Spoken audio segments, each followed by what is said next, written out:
Hey, everybody, it's Gene from Medium's Messages and More podcast and newsletter. It is Thursday, September 5th, 2024, an absolutely gorgeous afternoon here in northern New Jersey. And I figured, I've been watching over the last several months a few YouTube channels where folks are walking around their city or neighborhood or driving around and some are chasing police scanners or news events, and they talk about topics relevant to the audience that are tuning in or to the host. And I see that a lot of people really find that cathartic, and they love the whole premise of seeing locations that they can't get to and so on while listening to information or taking part in a discussion that they're interested in. So I'm going to do something like that today and start off a video for mediums, messages, and more by just taking a walk around my little neighborhood park. And please excuse any technical issues. It's video one, literally. So if there's any problems or anything like that, I do apologize. I'm getting used to it. It's new to me. But I'm sure that things will get better as we move on. And actually, all of this is basically beta right now.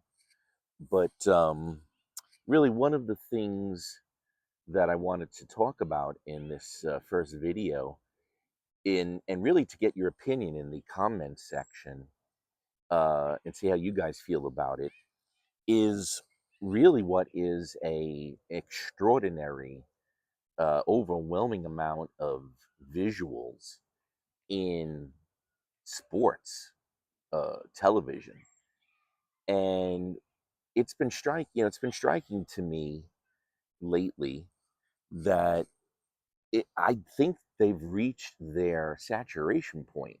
And I'll take baseball for instance. Um, so baseball is really my favorite sport. Absolutely love baseball, and so I watch a lot of it.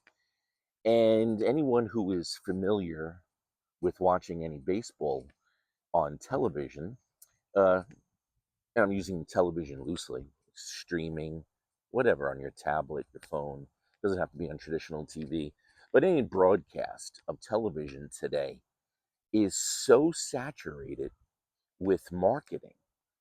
And it's a theme that I really want to touch on a lot in the weeks ahead in the newsletter and on the podcast and on these videos, because I am a true believer, and I've shared this at agencies and companies that I have worked for during the years, that marketing has, to me, jumped the shark a long time ago, in the sense where they didn't know when to say when.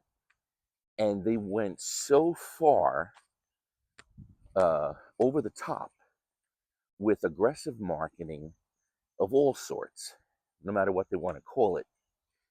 And it has led to the absolute desensitizing of potential customers, where one of the reasons why streaming is so popular, people don't want to hear or see commercials. They don't want to be pitched. The DVR, where you can fast forward through commercials, paid streaming, which is a boon to the streamers, that they've been able to find a way to get people to pay for not having commercials, so they're making money while they're still making money with commercials on those tiered services. But in sports, it has really gotten to a point where there is so much branding, there's so much advertising, there's so much marketing, that I find it distracting. And I kind of find it a waste. And I'll take baseball, for example. Anyone tuning into a baseball game will get that classic camera setup from behind the pitcher's mound, looking into home plate. And typically, what started off as one or two billboard ads behind home plate that were static has turned into multiple ads behind home plate, some of which change. And then that wasn't enough. And the broadcasters started tagging the pitcher's mound with logos and branding on pitcher's mounds. And if that wasn't enough, a stolen base, a home run, among other plays, are branded. Replays are branded. And then you have the stadiums themselves, where, for instance, at Yankee Stadium, and I happen to be a lifelong New York Yankee fan, every possible piece of real estate that isn't a distraction to the player is plastered with advertising now. All decks of Yankee Stadium, all sides of it, in the bullpen, over the bullpen, everywhere you can imagine, there are ads. And then, for a lot of traditionalists like me, the final straw, I think, of disgust was placing on Major League Baseball uniforms advertisements, logos of sponsors. And the New York Yankees, obviously, with one of the most classic uniforms in all of sports, has a patch for Star Insurance Company. And Star Insurance Company has been involved with the New York Yankees for a long time. They've been a sponsor and advertiser. But they paid so that their logo, their brand, would be on New York Yankee jerseys. And that's on top of the Nike swoosh that started appearing on Major League jerseys a few years ago. And of course, the baseball caps were the first ones. I recall New Era had their logo start to appear on baseball caps years ago. And I look at all of these brands everywhere, on the billboards in the stadiums, the logo on the pitcher's mound, the patch on the sleeve. And I just say, I don't know if these companies realize that they're contributing to what is, in my opinion, the over stimulation of visuals that people have become desensitized to. They're not looking at these things. And if they are looking at them, they're not looking at all of these ads with admiration. More often than not, they're annoyed by them. And in the case of the Major League jerseys in baseball, and I'm not picking on Star Insurance specifically, but because I'm a Yankees fan, and the Yankees, again, whether you like it or not, they're one of the most famous teams and brands with one of the most famous uniforms in sports. it seems just, again, to this traditionalist, it seems a little degrading. These are the majors. And the New York Yankee uniform, or any major league uniform, in the NBA, which has been doing it before baseball, or football, hockey, it just seems like the major leagues shouldn't look as though they're not. And I know it's a money grab. And if you're the Yankees or you're any other organization that you're making money off of advertising, then why wouldn't you take the money? If someone is interested in giving you money to advertise, you're going to find the space to do it. So I don't blame the organizations with the knee-jerk reaction to take the money. But on both sides, I just question, is that money really well spent? And for the teams, can money be generated? Can income, can revenue be generated in other ways? Because it seems to me that we have really come to a point that, regardless of age, and it's worse for marketers, the younger a consumer gets, they just tune out. I think visually it becomes like visual noise to them. And for older folks, they step away. They take a bathroom break, they make a sandwich or something, or they're talking to somebody. How many people watching a broadcast are actually paying attention to and then being interested in the branding that they see every day that they watch a game? And it's only getting worse. I read earlier this week that college football will be putting, um, they'll be branding on college football fields now.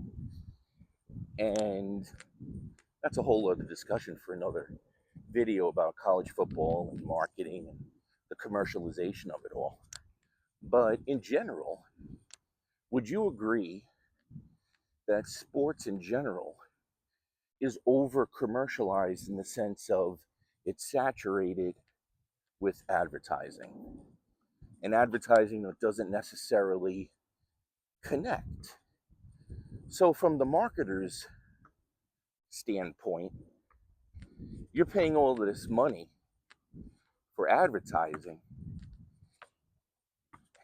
It's hard to get metrics today that support advertising in the first place. Unlike years ago, when I was first starting out, everything was primarily print. And most, if not all, magazines that were legit, they took part in the audit bureau of circulation. And so there were hard circulation numbers that were given to advertisers. A newspaper had X amount of daily readers. It had X amount of Sunday readers. Sundays were usually the largest circulation for newspapers. Magazines, regardless if they were quarterlies, weeklies, or monthlies, also did official circulation audits because it was based on what was supposedly independent circulation audits that the advertising rates would be set. So if you're a marketer or you're representing a company and your assignment is to use X amount of money to maximize it in strategic targeted media relevant to your organization or client, well, the first thing that you did was you looked for all of the audit circulation information to see what was the size of the audience that was independently verified. And then those media outlets that had the ability would also break down their audiences to age groups, income groups, and so on. So back then, it was a lot easier to quantify who you're reaching potentially and what the potential size of the audience was. Same thing with television, with the old original Nielsen TV ratings, even though that was controversial from the very beginning. Um, the TV networks for generations accepted the Nielsen numbers as accurate enough that it would offer a snapshot of the size of the audience for a particular show. And again, based on that, that is what they would charge for an ad. Today, it's hard enough with internet advertising. As big as Amazon is, and as big as Google is with their advertising, when you experience the actual ad campaign process and you talk to your agent, your account agent, and you start getting down into the actual gritty numbers of, okay, how many people saw this ad? They're going to give you impressions, they're going to give you unique views, but that's all fine until you go to a meeting and the CEO or the VP for marketing or the board wants to know, so that $250,000 ad campaign that we invested in on Google or on Amazon or wherever digitally. Okay, so you're telling us we had 500,000 unique impressions, and you're telling us that we had X amount of organic views and X amount of click-throughs. So what is the difference in numbers in sales from the previous quarter or the previous several quarters? And if you don't see an uptick at all, then you're really back to the square root of the problem of advertising today, right? Which is, how do you really quantify the investment is paying off unless you really see a return on sales? So on television, when it comes to sports, I'm just interested, like, is Star Insurance saying to themselves, we expect to get more business from that patch on the Yankee uniform? Or is it a prestige campaign where they're not necessarily looking for sales, they're not looking for revenue increase, they're doing it simply to get brand visibility increasing? And that's a different story, because you can't argue that. You can't argue that Star Insurance putting their logo, paying for it to be on the Yankee uniform, has absolutely increased the brand visibility. And there's, of course, prestige with the fact that it's on the patch of the New York Yankee uniform. But when you see logos on pitchers' mounds, is that really doing anything? And when there is an absolute saturation of advertising in sports stadiums, especially baseball stadiums, where once a billboard might have been one of a half a dozen that were prominently displayed. Now, everywhere your eye roams in the stadium, there's an ad. Is that really worth it? Are you paying, again, for visibility? That the strategy is down the road. You're going to generate revenue based on the fact that potential clients, new clients, existing clients now want to be associated with you because your logo is on the Yankee uniform. So is it by association that you think you're going to get business? Talk about baseball. Here's a little baseball field in my little park. Such a gorgeous day. Little League baseball field. So anyway, I bring this all up because it has really become a lot more noticeable to me that there is a saturation of advertising and branding in sports. It's everywhere. And this is from someone who has been in PR, involved with branding, media, marketing, sales.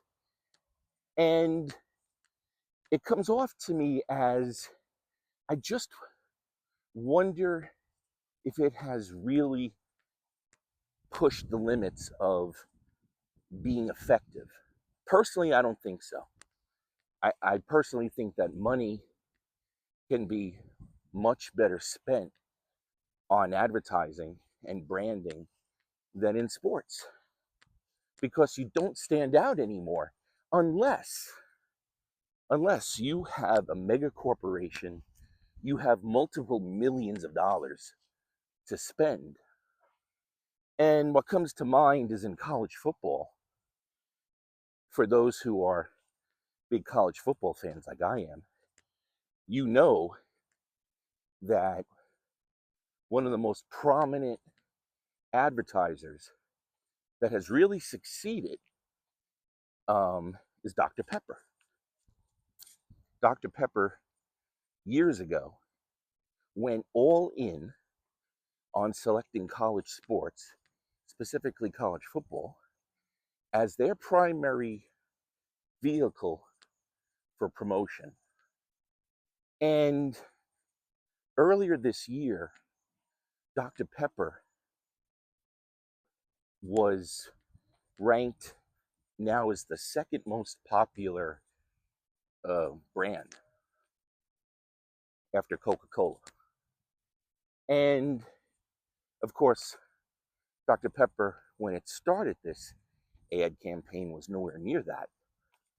But it has taken many years and multiple millions of dollars in creative to get there. But they got there.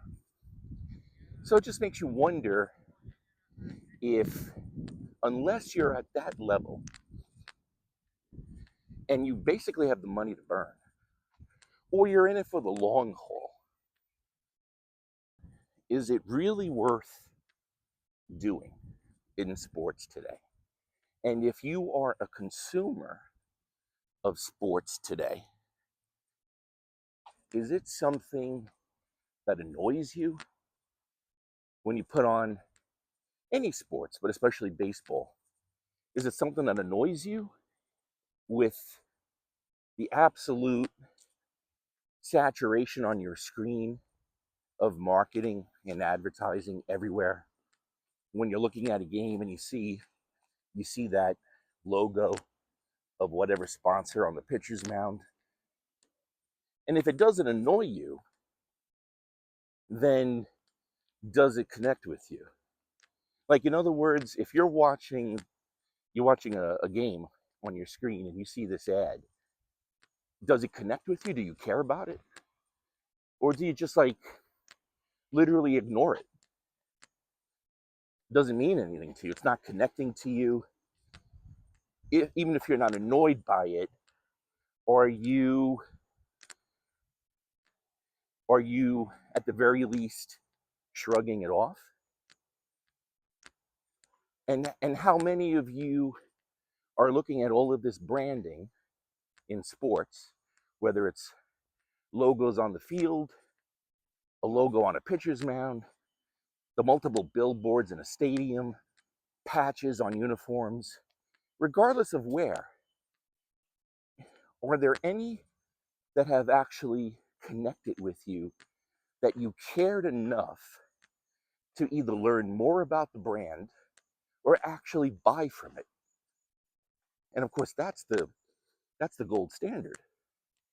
Be interested in your comments on that, because I find it hard to believe in 2024 that a lot of people will watch a sports game, see advertising in all of its various forms, and then consume that brand's product or services based on the advertising. So I'd be interested in getting your feedback on that. It's something that I think we'll dive into a lot more in future videos when I arm myself with some stats on sports advertising and viewerships. I'd also be interested in doing some research on taking some of the prominent advertisers, whether it's local sports or nationally broadcast games, and to see how they're doing with sales. Like I said, Dr. Pepper is truly one of the outliers, it seems to me.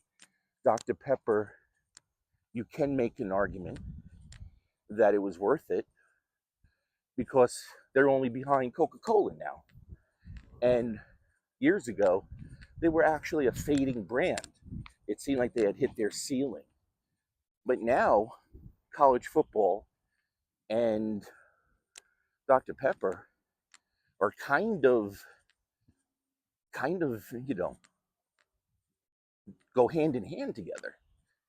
Speaking about college football, I'm also thinking of, for those of you who watch college football, have you noticed in years past, and I don't know if they're doing it anymore, I'll find out, but have you noticed when a field goal is going to be kicked? For years, there was the All-State logo that was the net. The All-State logo was on the netting. And that always struck me as interesting because how many people watching college football are going to be impressed that All-State has its brand on the field goal net? And is that going to lead to revenue, to sales?